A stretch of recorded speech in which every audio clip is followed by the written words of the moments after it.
this material world is having some purpose behind it, why it has been created. So this material world is created for the purpose of the purification of the living entity, so that he can get purified and come back to Godhead, from where he has actually come by rebelling from the Lord. So in this verse, Prabhupada has also given a lecture. In that lecture, he is fully describing about the controllership of the Lord, that how he is controller, how he is the creator. He is describing, and in this verse actually whole section of our JOST, does God exist, can be taken.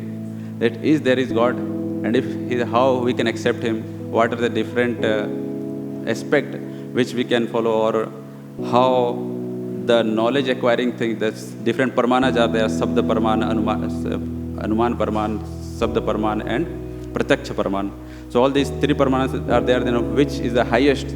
So highest is Sabda Paraman. We derive knowledge from we acquire knowledge from many things, but among them is the highest is Sabda Paraman, where we rely our knowledge based on the superior authority. Otherwise, we can go on trying, we can go on inquiring that from where all these things are coming. So here, the Vedas are described as highest authority.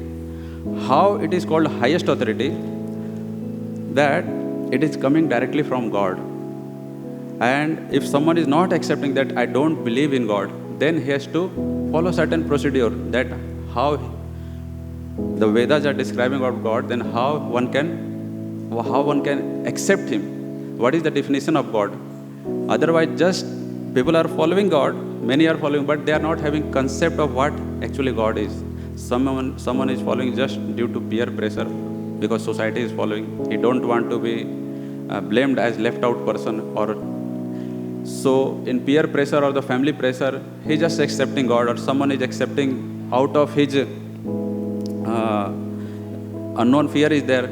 If someone is in his business, so he will also keep some photo of God, demigod, whoever or whichever faith he belongs to, or he has ascribed from his childhood. He will keep that aspect of God in his office or somewhere. Why?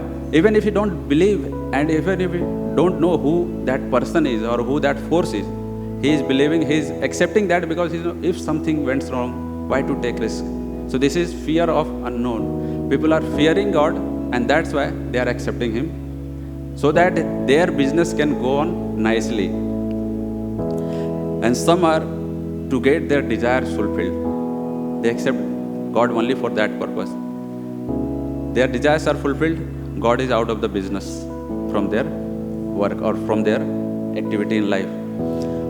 Till the time their desires are not fulfilled, they will pray. Students pray to God when their exams are near. We also pray. Our intensity of prayers also changes at different circumstances. When we are in difficult situations, even devotees.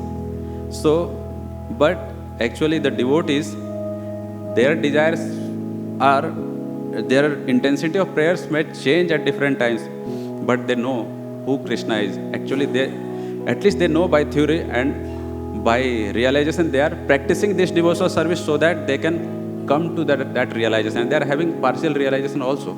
Some are having more. So they are practicing, and this practice of the devotional service make them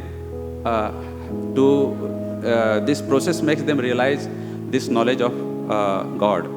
So some are having this desire they accept God to get their desire fulfilled. Some due to the social pressure, and some are just blindly following because in their family someone is accepted or others are doing, that's why I am doing. So these are the reasons for people to accept God. But if someone wants to know who God is, then he has to go deep. Just merely accepting by these 3-4 types of people, those who are accepting God, will not make any substantial change in life. It will keep our life in the same position. So we have to know who God is. What is the proof of his existence is there. So when one inquires about this knowledge, then he can go deeper. Then he can inquire. So, and this purport is particularly giving details about proof of God's existence, that creation, about creation aspect. So as creation implies a creator. Anything we see in this material world, we will find that someone is behind that activity. Like this camera is there, this watch is there. So anything is there, someone has created. Some company is there, they have created it.